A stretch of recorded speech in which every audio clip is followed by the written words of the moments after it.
Jesus e a mulher do fluxo de sangue.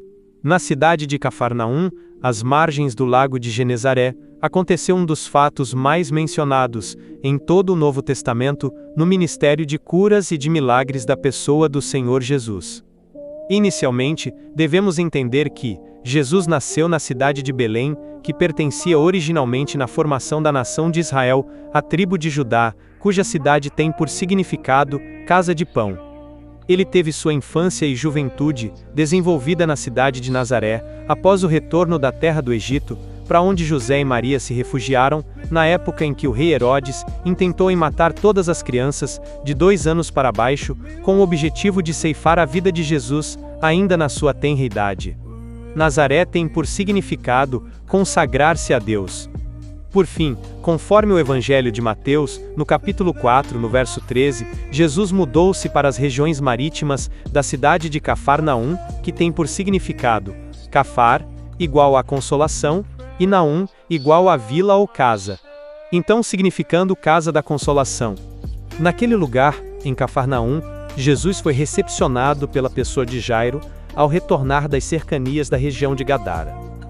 Conforme o texto do Evangelho de Marcos, no capítulo 5, dos versos 21 ao 23, o qual, ao avistá-lo, manifestou todo um sentimento de rendição, prostrando aos pés do Senhor Jesus, tudo isto diante de outras pessoas que ali se encontravam, não se importando com sua posição de destaque. A primeira coisa que devemos entender é que, ao invés de buscar a honra e a dignidade pessoal, Jairo fez justamente o contrário dos demais religiosos da época, principalmente os fariseus, os quais faziam justamente isso, viviam buscando o reconhecimento das pessoas.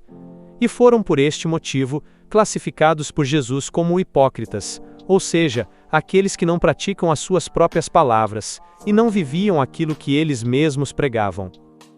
Assim sendo, Jairo honrou a pessoa de Jesus com a mesma honra que se prestavam aos ungidos do Senhor, tais quais o rei Davi e o rei Salomão. Manifestando tamanha fé e adoração a Jesus, Jairo pediu que lhe acompanhasse até a sua casa, onde sua filha de 12 anos de idade estava padecendo de uma grave enfermidade.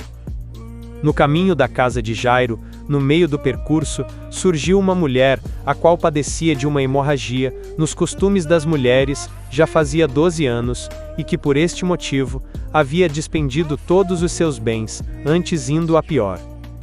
Devemos entender que, a enfermidade a qual havia cometido aquela mulher, estava devidamente registrada no livro de Levítico, no capítulo 15, no verso 25, o qual declara assim: Também a mulher, quando manar o fluxo do seu sangue, por muitos dias fora do tempo da sua separação, ou quando tiver fluxo de sangue por mais tempo do que a sua separação, todos os dias que durar o seu fluxo, será imunda, como nos dias da sua separação.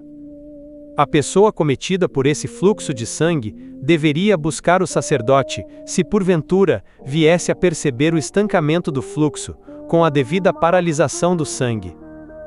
Para tanto, deveria também ser apresentada uma oferta ao Senhor, que consistia no texto descrito em Levítico 15, dos versos 28 ao 30. Porém, quando for limpa do seu fluxo, então se contarão 7 dias, e depois será limpa.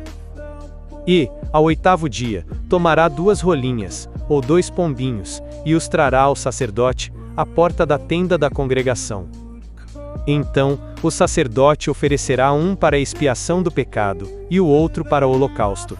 E o sacerdote fará por ela expiação, do fluxo da sua imundícia, perante o Senhor. Bem, pensemos assim: Jesus é o sacrifício perfeito pelos pecados dos homens. Ele é a fonte genuína das águas vivas, o manancial eterno de Deus, do Salmo 46, versos 4 e 5, e do Evangelho de João, capítulo 7, versos 37 e 38. O Senhor é a raiz de Davi, proveniente do tronco de Jessé, conforme o livro do profeta Isaías, capítulo 11, verso 1. Sobre a pessoa de Jesus, repousou o Espírito do Senhor, em forma corpórea, como uma pomba, conforme o texto de Lucas, capítulo 3, verso 22, que declara assim: E o Espírito Santo desceu sobre ele em forma corpórea, como pomba, e ouviu-se uma voz do céu, que dizia: Tu és o meu Filho amado, em time com prazo. Assim como um leproso tinha necessidade de se apresentar ao sacerdote para se verificar a presença da doença ou o seu desaparecimento mediante uma cura, assim também, uma mulher, ao manifestar um período superior ao normal do seu fluxo menstrual, e ao ser sanada tal situação, essa também deveria se apresentar diante de um sacerdote. Diante dessas informações, devemos entender o seguinte: o Senhor Jesus é o instrumento perfeito de Deus para a cura do homem, tanto do corpo quanto da alma. Muitos pregadores atribuem a cura da mulher do fluxo de sangue ao fato dela supostamente ter tocado em uma parte da vestimenta de Jesus que representaria a sua santidade, conforme descrito no texto do livro de Números, capítulo 15, dos versos 38 ao 40. Contudo, essa parte da indumentária não ficaria nas orlas das vestes do Senhor, mas sim, tal peça permanecia nas proximidades da região lombar. Então, podemos concluir que a mulher seguramente tocou na orla das vestes do Senhor Jesus, ou seja, na parte inferior da indumentária, segundo o texto bíblico descrito no Evangelho de Mateus, capítulo 9, verso 20, o qual diz da seguinte maneira: E eis que uma mulher, que havia já 12 anos, padecia de um fluxo de sangue, chegando por detrás dele, tocou a orla da sua veste. Mas, para que possamos entender a motivação da cura da mulher do fluxo de sangue, além da sua fé manifestada, na sua atitude de se empenhar em fazer aquilo que até as forças do seu corpo não cooperavam, e assim mesmo não atinando para a sua própria fraqueza, e nem para os prováveis olhares de reprovação das pessoas, que ao reconhecerem aquela mulher e a considerarem imunda e proibida de estar naquele lugar, prosseguiu no seu intento de tocar em Jesus. Para finalizarmos esse vídeo, vamos entender que o texto do Salmo 133, nos versos 2 e 3, declaram assim: É como o óleo precioso sobre a cabeça, que desce sobre a barba de Arão, e que desce a orla das suas vestes, como o orvalho de Hermon, e como o que desce sobre os montes de Sião, porque ali o Senhor ordena a bênção e a vida para sempre. Jesus é sem dúvidas o sacrifício de paz ofertado ao Deus eterno de Levítico capítulo 3 verso 3 e propiciado pelo próprio Senhor da vida, conforme João 3 verso 16. Sobre ele estavam os 3 ministérios, sobre os quais havia necessidade da unção com óleo, que representa a presença do Espírito de Deus. Esses 3 ministérios, os ofícios de sacerdote, de profeta e de rei, fazem com que, sobre a pessoa de Jesus, tivesse as 3 dimensões do poder de Deus, quais sejam: óleo sobre a cabeça, ministério sacerdotal, ação sobre o pensamento do homem, sendo a iluminação do Espírito de Deus sobre a mente e o espírito do homem. Tal unção traz a revelação ortodoxa da Palavra de Deus e a compreensão das Escrituras conforme o texto de 1 Coríntios 2, dos versos 10 a 13, e Provérbios 1, verso 23. Óleo sobre a barba, ministério profético. A barba de um judeu desce até a altura do tórax, lineando com a altura do coração, representando a ação de Deus sobre o coração do homem, a fim de realizar a regeneração dos sentimentos da pessoa.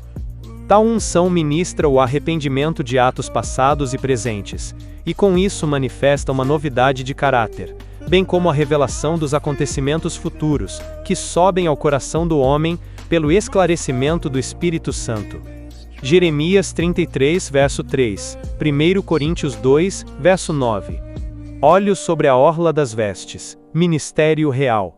Ação sobre as atitudes, sobre a caminhada do homem, tanto na maneira de agir, quanto aos comportamentos, tornando-os condizentes com a vontade de Deus. E ação sobre o corpo, nas curas e nos milagres, no poder da ação do Senhor de retificar o corpo do ser humano. O mesmo exercício de misericórdia realizado pelos reis, os quais perdoavam dívidas e práticas contrárias às leis do reino. Quando alguém se prostrava diante da autoridade real, para lhe suplicar clemência. Desta maneira, a mulher do fluxo de sangue tocou justamente na orla das vestes de Jesus, o local da unção sobre o corpo do ser humano, sobre suas atitudes, maneira de agir, compreensão das coisas e sobre a saúde das pessoas. Assim como os súditos, nas monarquias muitas das vezes encontravam misericórdia diante do rei, ela também encontrou o favor e a graça diante do Rei dos Reis, o Senhor Jesus.